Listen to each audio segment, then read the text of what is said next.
The forms of realism that interest me involve a serious representation of social worlds, the people who make them, and the transformations they are going through.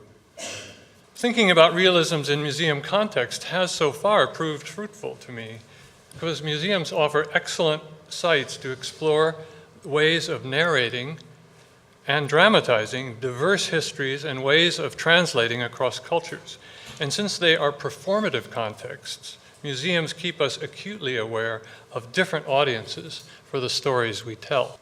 Realism, as I conceive it, is obviously not reducible to empiricism, and it's not the philosopher's realism, an epistemological argument about whether and how much we can know something, anything, outside our symbolic and cognitive structures. The forms of realism that interest me involve a serious representation of social worlds, the people who make them, and the transformations they are going through. This is not, needless to say, a realism of origins and essences. It doesn't produce frozen diorama-like images of alterity. To work as a historian or an ethnologist, or indeed as a maker of coherent narratives in a museum exhibition, one relies on forms of representation that tend to be associated with literature rather than with natural science. The realist novel offers a good example with its ability to render richly detailed, multi-perspectival accounts of social situations, complex human dilemmas, and changing times. Thinking about realism in museums, I found myself wondering how those, quote, iconic objects and peoples, which are often featured in exhibitions or on posters, can be made to express this kind of complex historicity. I'm not sure how. The idea of a masterpiece, sometimes associated with them, doesn't help. There's little room there for contradiction or paradox.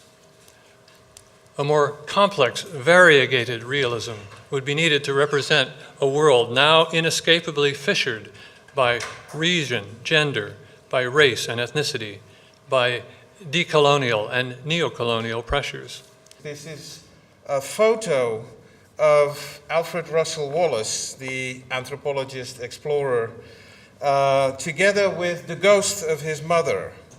It was photographed by Frederick Hudson under the influence of the medium, the spiritual medium, Mrs. Guppy. Together they managed to make some of the memories of the people they worked with in seances come true, make them real in a way. Hudson obviously did this by something that we now can identify as double exposure. But interestingly enough, that double exposure is clearly something that for some people in this situation at least was real. This kind of modern magic, because clearly photography is modern magic, right? Whether it's spirit photography or not. This kind of modern magic always had this double side to it, this sense that there is not just one reality, but at least two that we need to consider and unravel. And I think Jim has just told us a lot about how positive that can be, that sense of not looking at just one thing, but having to consider that complexity. One of the things that also strikes me about the magical side of the exhibitionary complex is the strange paradox that exhibitions usually, very often, work with stuff that can make anything. In this case, this is the Columbian exhibition in Chicago in 1993, it is plaster. Plaster was used to recreate the Paris of the Belle Epoque, which was, according to the Chicago exhibition masters at the time, with the possible exception of Louis Sullivan, the exhibition masters thought that that was the epitome of art and culture, and therefore it had to be replicated in its entirety. And if you realize how enormously large these grounds were, how much plaster was needed to build all those buildings, you can get a sense of the extent of the magic that was being made there. even for a temporary exhibition, right? It was destroyed after the exhibition was held. I will answer to James' notion of a decentered West and magical realism, understood as juxtaposition of different times and a historicization of those junctures as such. Even the real objects that are on display here are not being seen as real objects, but they are seen as reflections of those objects. The whole diorama in itself is a fata morgana, and it has been designed as such.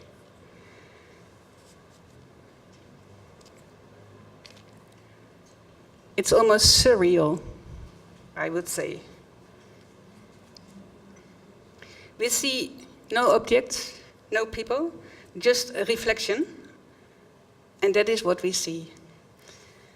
It's surreal as a technique, but it's also surreal in my experience because of its complete disengagement with the present. For me, what is very important in this discussion is that we always have to be aware what happens outside of the ethnographic museum, that we really need a critical engagement with what's going on somewhere else in the world, and not just try to get everything in order in our own society. But of course it's crucial to realize that photography was invented and commercialized just in a few years in that mid-19th century period. That was a very fast development, and painters therefore had to rethink their way of looking at the reality. Photography was important to the painters. This is Victorine Meurent, one of his favorite models. But how realistic is the painting he made of her? How realistic are these paintings? I think comparing the photograph with the painting, you can clearly see differences. Although that style of painting was labeled realistic, you can really question these kind of labels also at that time. The same goes for, of course, for Impressionist painting, very well known, but how Impressionist was it actually? Already in the 60s and the 70s, people like Gerbrands and Koyman set the tone for a much more dynamic approach in research and in presentations. If we want to characterize their approaches to museum presentations in the broad sense, we can say that both curators tend to create an atmosphere of realism in their exhibitions.